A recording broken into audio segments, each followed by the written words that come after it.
Assalamualaikum warahmatullahi wabarakatuh.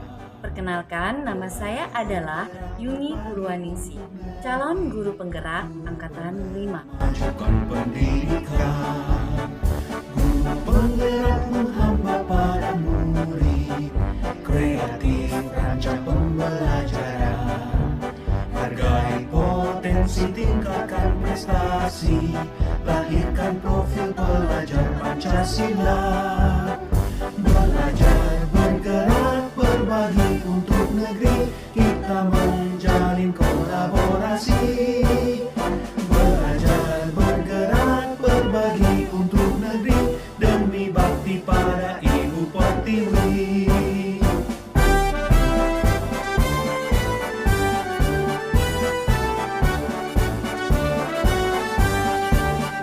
Bulatkan tekad, kuatkan hati, negeri ini memanggilmu kawan. Belajar, bergerak, berbagi untuk negeri, guru penggerak majukan pendidikan. Guru penggerak menghamba pada murid, kreatif rancang pembelajaran, hargai potensi, tingkatkan prestasi, lahirkan profil pelajar Pancasila. Belajar, bergerak, berbagi untuk negeri, kita menjalin kolaborasi. Belajar, bergerak, berbagi untuk negeri, demi bakti pada Ibu Pertiwi. Belajar, bergerak, berbagi untuk negeri, kita menjalin kolaborasi. Belajar, bergerak, berbagi untuk negeri, demi bakti pada Ibu Pertiwi. Demi bakti pada Ibu Pertiwi.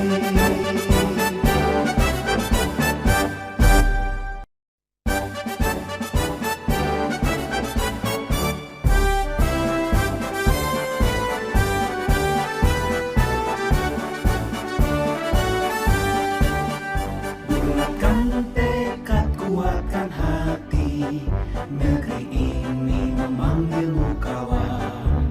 Belajar, bergerak, berbagi untuk negeri, guru penggerak majukan pendidikan. Guru penggerak menghamba pada murid, kreatif rancang pembelajaran, hargai potensi, tingkatkan prestasi, lahirkan profil pelajar Pancasila. Belajar, bergerak, berbagi untuk negeri, kita menjalin kolaborasi. Belajar, bergerak, berbagi untuk negeri, demi bakti pada Ibu Pertiwi.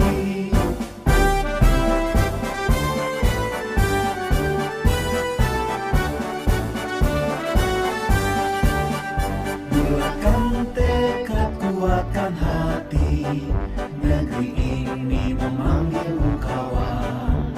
Belajar, bergerak, berbagi untuk negeri, guru penggerak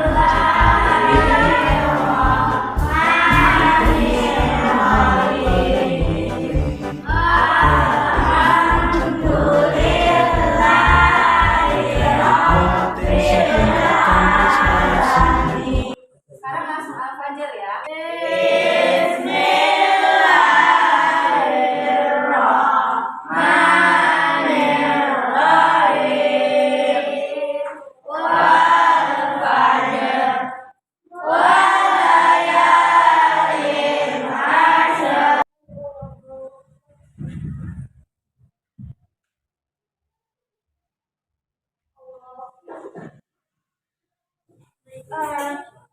Beli apa ya? Oh iya, beli kalau pensil pensil. Soalnya pensil aku sama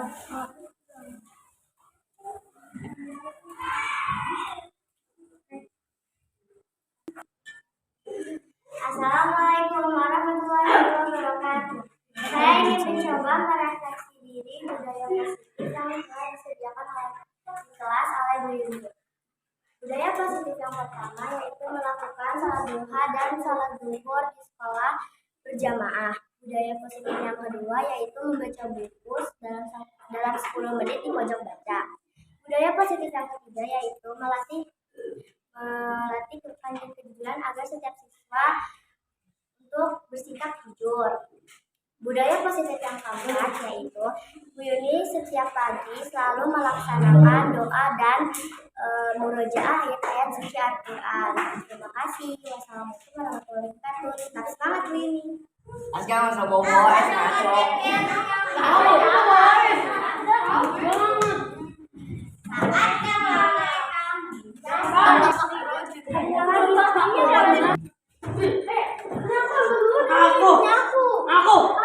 Aku. Stop, stop, stop, stop. Ikut ke meja ibu berdua. Kenapa tadi? Masalahnya di mana? Itu Bu tidak pernah menghubungi Aska. Terus kenapa jadi rebut-rebutan? Kamu menurut Aska, siapa yang ambil duluan bukunya? Altop. Menurut Aska, kalau Altop yang sudah ambil dulu, menurut Aska bagaimana? Ya, saya harus mengarang Bu. Nah, itu Aska sudah tahu, tapi kenapa Aska melakukan hal yang tidak baik tadi, rebut-rebutan sama Altop? Kalian tahu kan kesepakatan kelas kita? Apa? Saling menghormati dan menghargai Sesama? Iya, betul. Itu kalian sudah tahu. Kalau saling menghormati dan menghargai, seharusnya peristiwa rebutan buku tadi tidak harus terjadi. Nah, tahu konsekuensinya jika berbuat kesalahan. Apa? Di pojok baca. Ya, kalau kalian sudah tahu, untuk kedepannya tidak boleh terjadi seperti ini lagi ya. Ingat kesepakatan kelas kita untuk saling menghormati dan menghargai sesama teman. Ya, janji? Ya, baiklah, terima kasih untuk Atok dan untuk Aska atas kerjasamanya yang baik dengan Ibu Yuni. Bismillahirrahmanirrahim. Assalamualaikum warahmatullahi wabarakatuh. Waalaikumsalam warahmatullahi wabarakatuh. Terima kasih Bapak dan Ibu yang sudah menyempatkan hadir pada acara pengimbasan budaya positif. Untuk menyingkat waktu sambil menunggu peserta yang lain datang, saya izin share screen ya. Baiklah, Assalamualaikum warahmatullahi wabarakatuh. Ya Bapak Ibu, saya mengganggu waktunya sebentar. Pada kali ini, saya ingin memberikan pengimbasan mengenai budaya positif dan pengimbasan hal baik seperti keyakinan kelas, motivasi perilaku manusia, kebutuhan dasar manusia, segitiga restitusi, dan posisi kontrol. Tujuan yang ingin dicapai yaitu yang pertama diharapkan budaya positif dapat diterapkan pada semua kelas. Yaitu pemahaman mengenai penerapan posisi kontrol. Sebelumnya untuk budaya positif saya ingin memaparkan sebentar. Sekolah yang baik adalah sekolah yang selalu menerapkan dan melaksanakan serta melakukan budaya positif dengan perilaku baik yang dilakukan secara terus-menerus agar tercipta lingkungan sekolah yang sesuai dengan profil pelajar Pancasila. Hal ini dapat dimulai dari merancang kesepakatan kelas, kemudian keyakinan kelas, dan menghilangkan hukuman atau sanksi, namun lebih ditekankan pada motivasi intrinsik agar perubahan yang terjadi bersifat permanen atau dalam jangka panjang. Selanjutnya, untuk keyakinan kelas merupakan salah satu usaha guru untuk mendisiplinkan siswa di kelas. Namun, keyakinan kelas berbeda dengan peraturan kelas. Selanjutnya, apakah di sini ada Bapak dan Ibu yang bisa mencoba menjawab apa perbedaan dari keyakinan kelas dan dengan peraturan kelas? Silakan Bapak Ibu yang bisa. Ibu Dwi. Kalau peraturan kelas dibuat oleh guru dan sifat mengikat. Kalau keyakinan kelas dibuat bersama-sama antara guru dan siswa, Bu. Ya, terima kasih Ibu Dwi. atas jawabannya. Jadi seperti ini ya Bapak Ibu. Saya mencoba mengurai perbedaan antara peraturan kelas dengan keyakinan kelas. Yang pertama, untuk peraturan kelas merupakan suatu tatanan, kaidah, ketentuan yang dibuat untuk mengatur para siswa agar mematuhinya. Kemudian untuk peraturan kelas juga biasanya dibuat sepihak, misalnya peraturan kelas yang dibuat oleh guru dan sifatnya mengikat. Kemudian untuk keyakinan kelas, yaitu keyakinan kelas merupakan suatu kesepakatan atau aturan kelas yang dibuat bersama antara seluruh siswa dengan guru kelas. Kemudian sifatnya lebih fleksibel karena tidak mengikat, ya karena keyakinan kelas itu kan dibuat atas kesepakatan kelas bersama. Kita beranjak kepada motivasi perilaku manusia. Dalam hal ini manusia dalam melaksanakan perilaku disiplin membutuhkan motivasi yang berbeda-beda atau memiliki motivasi yang berbeda. Ada seseorang yang melakukan suatu perbuatan disiplin karena takut mendapat sanksi atau hukuman, dan juga ada seseorang lagi yang melakukan perbuatan disiplin karena ingin mendapatkan penghargaan. Dan ada banyak motivasi lainnya. Contohnya seperti ini Bapak Ibu. Ketika seorang siswa berangkat ke sekolah dan dia tidak ingin terlambat, tetapi motivasi yang ada dalam dirinya karena takut dihukum. Atau kemudian apabila ada seseorang siswa yang berangkat ke sekolah, berangkat pagi-pagi, tidak ingin terlambat, tetapi motivasi di dalam dirinya adalah karena ingin mendapatkan penghargaan atau imbalan yang berupa hadiah. Misalnya seperti itu. Kemudian menurut Diana Goosen, motivasi perilaku manusia itu dibagi menjadi 3. Yaitu yang pertama, untuk menghindari ketidaknyamanan atau hukuman. Yang kedua, untuk mendapatkan imbalan atau penghargaan. Dan yang ketiga, untuk menjadi orang yang mereka inginkan menghargai diri sendiri dari nilai-nilai yang mereka percaya. Dari 3 motivasi perilaku ini, kita dapat mengetahui ya Bapak Ibu, kira-kira mana yang paling baik ya? Nomor 1, 2, ataupun 3? Nomor berapa Bapak Ibu? Yang paling baik? Atau Bapak Nuh? Silakan Bapak Nuh mengeluarkan pendapatnya. Menurut Bapak Nuh mana yang paling baik? Ketika manusia melakukan motivasi ketika disiplin, ingin disiplin. Yang nomor 1, Bu. Oh, baik Bapak Nuh, terima kasih. Menurut Bapak Nuh yang paling baik adalah yang nomor 1. Baik ya Bapak Ibu, saya ingin mencoba menjelaskan. Jadi, untuk motivasi perilaku manusia itu ada 2. Yang pertama, motivasi dari luar atau motivasi ekstrinsik, dan yang kedua adalah motivasi dari dalam. Tadi menurut Bapak Nuh adalah yang nomor 1. Untuk yang nomor 1, kita lihat kembali ya, itu untuk menghindari ketidaknyamanan atau hukuman. Ini adalah motivasi yang dilakukan karena motivasi ekstrinsik, artinya motivasi dari luar. Ketika Bapak Nuh melakukan kedisiplinan, tetapi karena takut menghindari hukuman.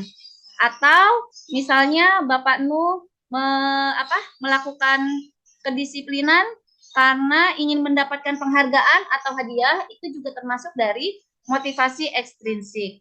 Selanjutnya, untuk motivasi dari dalam diri, untuk motivasi ekstrinsik ini ya Bapak Ibu, ini berlaku hanya untuk sementara, untuk jangka pendek. Alasannya apa? Karena ketika hukuman dan ketika penghargaan atau imbalan sudah tidak berlaku, maka motivasi ini akan hilang dengan sendirinya. Ya. Kemudian kita beranjak kepada motivasi dari dalam diri atau motivasi intrinsik. Motivasi intrinsik ini adalah motivasi yang berasal dari dalam diri manusia. Ya, contohnya adalah misalnya ketika Bapak Ibu melakukan sikap disiplin atau perilaku disiplin, tetapi bukan karena ada imbalan atau bukan karena ada hukuman, itu hanya dari dalam diri. Untuk motivasi kan dibagi menjadi 2 ya. Yang pertama yaitu motivasi intrinsik, yaitu motivasi yang diperoleh dari dalam diri manusia. Kebutuhan dasar manusia. Kebutuhan dasar manusia terbagi menjadi 5. Yaitu yang pertama yaitu kebutuhan bertahan hidup atau survival. Yang kedua, kebutuhan cinta dan kasih sayang atau love and belonging. Yang ketiga yaitu kebutuhan akan kebebasan atau freedom. Dan yang keempat adalah kebutuhan akan kesenangan atau fun. Yang kelima adalah kebutuhan akan kekuasaan atau power. Dari 5 kebutuhan ini, saya mencoba merangkum menjadi sebuah lingkaran ya. Kebutuhan dasar yang paling utama itu berada di tengah, yaitu survival, yaitu bertahan hidup. Kemudian untuk kebutuhan yang kedua, love and belonging. Yang ketiga adalah kesenangan.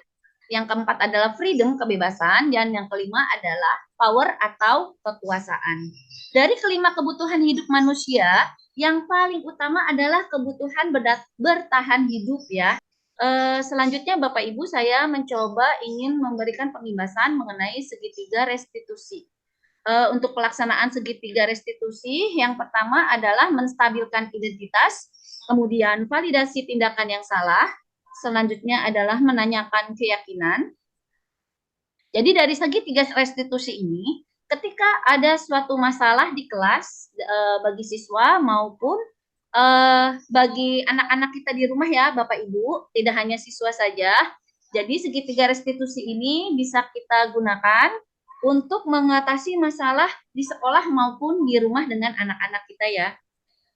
Selanjutnya untuk penerapan segitiga restitusi, saya mencoba ingin memberikan penjelasan, yaitu penerapan segitiga restitusi dilaksanakan ketika siswa melakukan atau mengalami permasalahan atau pelanggaran. Dan urutan yang harus dilakukan oleh guru atau kita sebagai orang tua untuk di rumah adalah yang pertama, menstabilkan identitas. Bagaimana cara menstabilkannya, Bapak Ibu? Yaitu menstabilkan identitas dilakukan paling awal ketika guru ingin mengetahui hal terbaik apa yang sebenarnya biasa dilakukan oleh murid dalam berperilaku baik dengan teman sebaya maupun orang dewasa. Maksudnya di sini adalah ketika kita di kelas ataupun di rumah anak-anak mengalami suatu permasalahan atau melakukan pelanggaran perilaku, nanti kita menanyakan kepada mereka, perilaku baik apa yang pernah kamu lakukan yang berhubungan dengan perbuatan yang tadi dilarang oleh keyakinan kelas atau keyakinan rumah kita ya, keyakinan kelas kamu. Nanti mereka menyebutkan apakah di keyakinan kelas yang sudah kita buat hal yang kamu lakukan itu sesuai dengan keyakinan kelas. Nanti kan anak akan menjawab. Mohon perhatiannya Bapak Ibu. Stop. Ikut ke meja Ibu. Berdua. Baik, Bapak Ibu. Seandainya di dalam kelas ataupun di rumah kita mengalami hal seperti ini atau menghadapi masalah-masalah seperti ini, tindakan apa saja yang Bapak Ibu akan lakukan pertama kali? Siapa yang bisa menjawab? Yang raise hand? Menjawab. Oh, Bapak Alif. Silakan Pak Alif. Nanti saya akan memanggil siswa tersebut dan menanyakan masalah apa yang terjadi. Kemudian saya akan memberikan hukuman kepada yang salah. Terima kasih.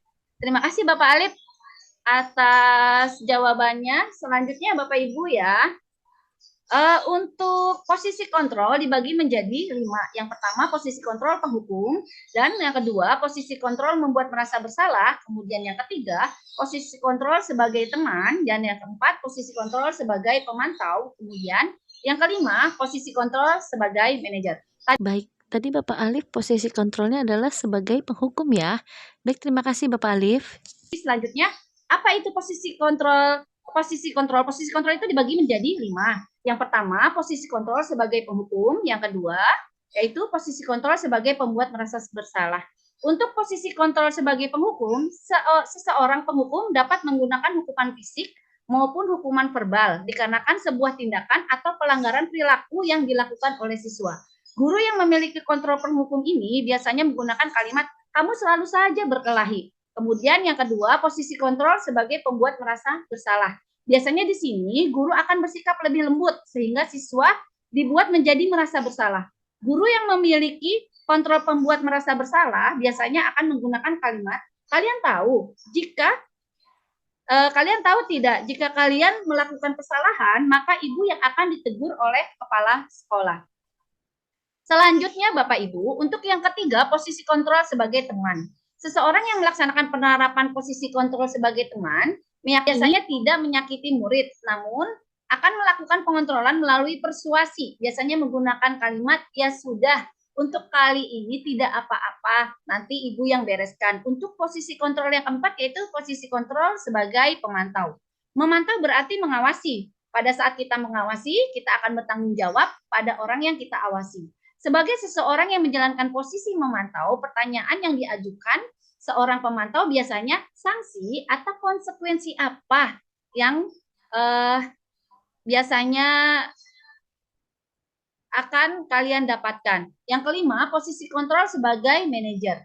Posisi ini guru berbuat sesuatu dengan murid, mendukung murid agar mendapatkan solusi, mengajak murid, mempersilahkan murid untuk mempertanggungjawabkan perbuatannya, biasanya menggunakan kalimat, apakah kamu meyakininya? Maaf begini Bapak Ibu, apakah kamu meyakininya? Jika kamu meyakininya, apakah kamu bersedia untuk memperbaikinya? Jadi seperti itu Bapak Ibu, pengimasan hari ini, mohon maaf jika ada kekurangan. Apakah ada yang ingin bertanya? Baiklah Bapak Ibu, akhirnya kita berada pada penghujung acara ini. Terima kasih atas semua perhatiannya. Mohon maaf jika ada salah kata, karena kesempurnaan hanya milik Allah. Dan kekurangan ada pada diri saya. Wassalamualaikum warahmatullahi wabarakatuh Bapak Ibu. Saya stop share ya. Waalaikumsalam warahmatullahi wabarakatuh.